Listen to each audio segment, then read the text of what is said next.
Olá, eu sou José Pessoa de Queiroz Bisneto, pernambucano.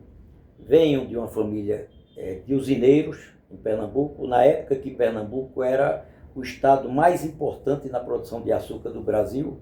Na época era chamado de capital do açúcar. E nasci dentro de uma usina e me criei e cresci dentro de uma usina. Então conhecia tudo e sempre fui um empolgado com a cana-de-açúcar, o processo industrial, todo esse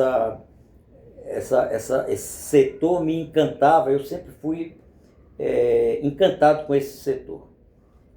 Nos anos 80, veio mais uma crise do setor sucroalcooleiro. Aliás, o setor sucroalcooleiro está sempre em altos e baixos, sempre vem uma crise, sempre vem uma bonança.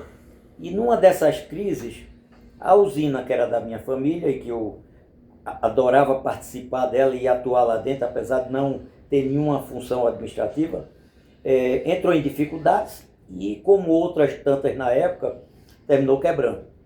Naquela época, nos anos 80, estava surgindo o Proálcool. O álcool era uma coisa muito nova, pouca gente sabia como se fazer álcool no Brasil e, principalmente, com o incentivo do Proálcool, a maioria das novas destilarias que foram construídas não era naquela época de usineiros. A maioria eram pecuaristas que tinham muita terra e aproveitaram essa oportunidade e começaram a fazer álcool. Só que eles não tinham nenhum know-how de como fazer álcool.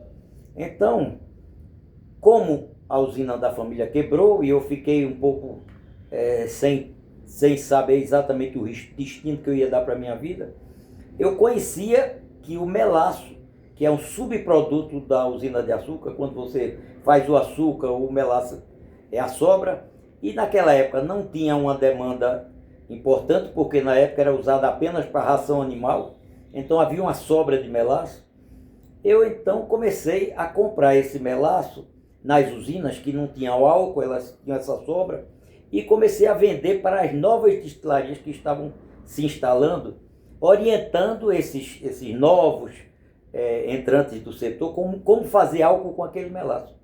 E aquilo virou um mercado onde eu me desenvolvi muito e cresci bastante.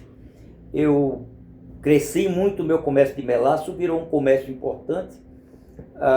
Num determinado momento eu estava comercializando melaço da Bahia ao Rio Grande do Norte. E naquela época, como não existia internet, nem celular, nada dessas tecnologias que encurtavam a distância, então eu viajava a semana inteira.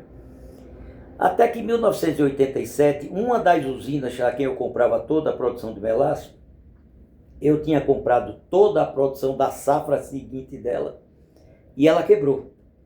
Os donos me chamaram para explicar que quebraram, que não tinha solução e que eu estava com toda a safra comprada e paga antecipadamente. Então não restou outra alternativa a não ser assumir a usina. E em 87 eu assumi a minha primeira usina, apesar de ter vindo de uma família de usineiros, conhecer muito profundamente a usina, eu fui obrigado a assumir a minha primeira, uma situação extremamente difícil, a usina tinha quebrado. Então eu continuei com o meu comércio de mel e fui tocando a usina. Aproveitando o conhecimento que eu tinha, a usina toquei bem, a usina aumentou a produção, a usina levantou o crédito e a coisa foi andando. Em 87 isso, em 89 eu comprei a minha segunda usina no estado de Sergipe, mas como muita gente, quem é do setor sabe, produzir cana-de-açúcar no Nordeste é muito mais difícil do que produzir cana-de-açúcar no Centro-Sul.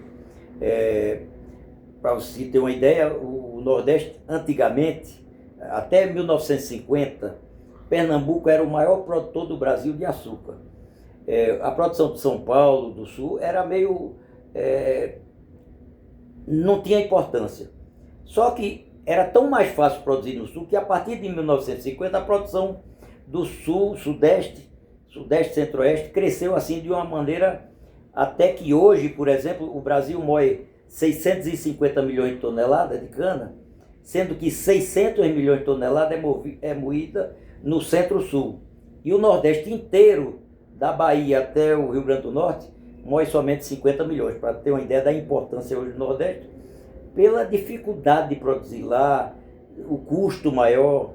Então, nos anos 90, me apareceu uma oportunidade de adquirir uma usina no Mato Grosso do Sul, e obviamente, como um produtor nordestino que sabia as nossas dificuldades, fui para lá e comecei a produzir no Mato Grosso do Sul.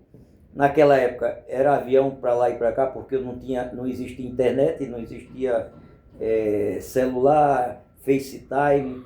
Então eu tinha que administrar pessoalmente mesmo, viajando o dia inteiro. E comecei a me entusiasmar com a produção de açúcar no Centro-Sul. Para quem tinha o conhecimento como eu do Nordeste, das dificuldades que a gente tinha no Nordeste, para mim foi muito entusiasmante começar a produzir no Centro-Sul, e eu fui crescendo até que estava produzindo açúcar e álcool no Mato Grosso do Sul, no estado de São Paulo, no estado de Minas Gerais, no estado de Sergipe, e obviamente a primeira usina lá de Alagoas, eu vendi ela porque a facilidade de produzir aqui no Centro-Sul era muito maior, e concentrei minha produção aqui no Centro-Sul. Mas como eu falei, as usinas têm um ciclo, e é um ciclo sempre, desde 1500, que tem esse ciclo. Auge e fundo do poço. E toda vez que vem esse fundo do poço, quebra algumas usinas. Quando vem para o auge, aparecem novas usinas. E o setor sempre foi assim. Então, numa dessas baixas, isso no governo Dilma, onde houve uma quebra absurda de usinas, quebraram, eu acho que naquela época, umas 100 usinas de açúcar do Brasil, foi uma época muito difícil para o setor. Eu resolvi diversificar, porque a nossa coluna, nosso balanço final estava no vermelho, sempre no vermelho. Eu então aproveitei algumas terras, como nós já tínhamos muitas terras nessas usinas, e comecei a produzir soja. Era um aprendizado, comecei a produzir soja e me entusiasmei também, a ponto de que hoje a minha produção entre cana, açúcar e álcool, e soja e milho, grãos, está mais ou menos equilibrada em meio a meio para cada atividade, para cada setor. Me entusiasmei com a soja. A cana-de-açúcar sempre foi muito tecnológica, principalmente o Nordeste, sempre precisou muito de tecnologia pela própria dificuldade que tinha de produzir cana lá. Aqui era mais fácil, então lá se precisava muito mais da tecnologia. E comecei a usar também essa tecnologia na soja. Novas tecnologias. Hoje a gente pratica agricultura de precisão, com o uso de insumos de acordo com a necessidade. Nós não aplicamos insumos general na área, nós usamos exatamente de acordo com a necessidade de cada trecho daquela fazenda. Então, tecnologia para nós é o futuro, é um caminho sem volta. Desde que eu vim para o Sul, ainda somente com cana-de-açúcar, nós fizemos vários convênios com a Universidade Federal de São Carlos, com a Exalc, sempre contratamos pesquisas, tínhamos convênio também com institutos de climatologia, e depois na soja iniciamos a agricultura de precisão, com o plantio usando tecnologia para não gastar insumo, gastar só o insumo necessário, aplicando cada área o que ela precisava, até que há 2, 3 anos atrás nós iniciamos a usar a inteligência artificial.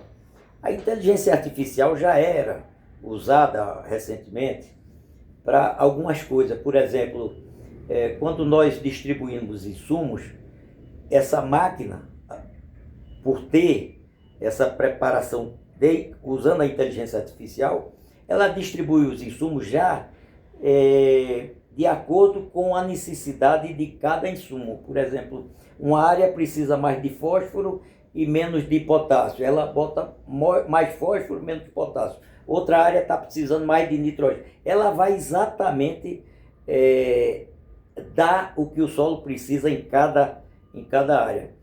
Aí nós resolvemos utilizar a tecnologia, a inteligência artificial, por nós mesmos, ao invés de comprar máquina que vem equipada com inteligência artificial. Hoje as novas máquinas todas são equipadas com isso.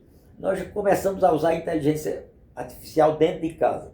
Por exemplo, nós pegamos o resultado de uma safra de soja e fizemos um cruzamento que na mão humana era praticamente impossível de fazer, e pegamos todos os talhões onde foi plantada a soja, nós separamos na época de plantio. Então nós plantamos a partir de começo de outubro até final de novembro.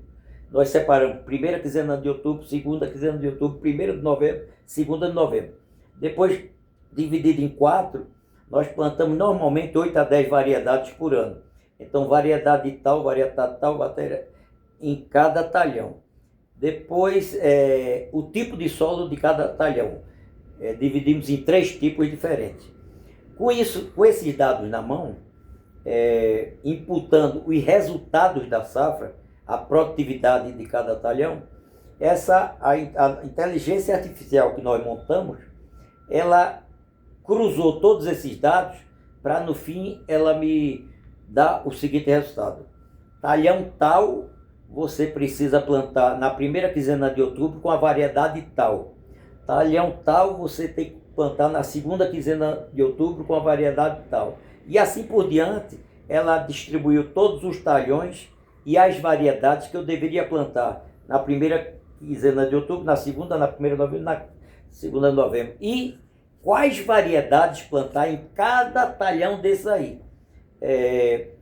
Considerando a qualidade do solo, que nós tínhamos já dividido em 3 qualidades, quer dizer, ela cruzou a produtividade de uma determinada variedade com aquele determinado tipo de solo e com plantio precoce ou tardio. Quer dizer, isso para fazer na mão é praticamente impossível. São milhares e milhares de dados que não dá para você calcular.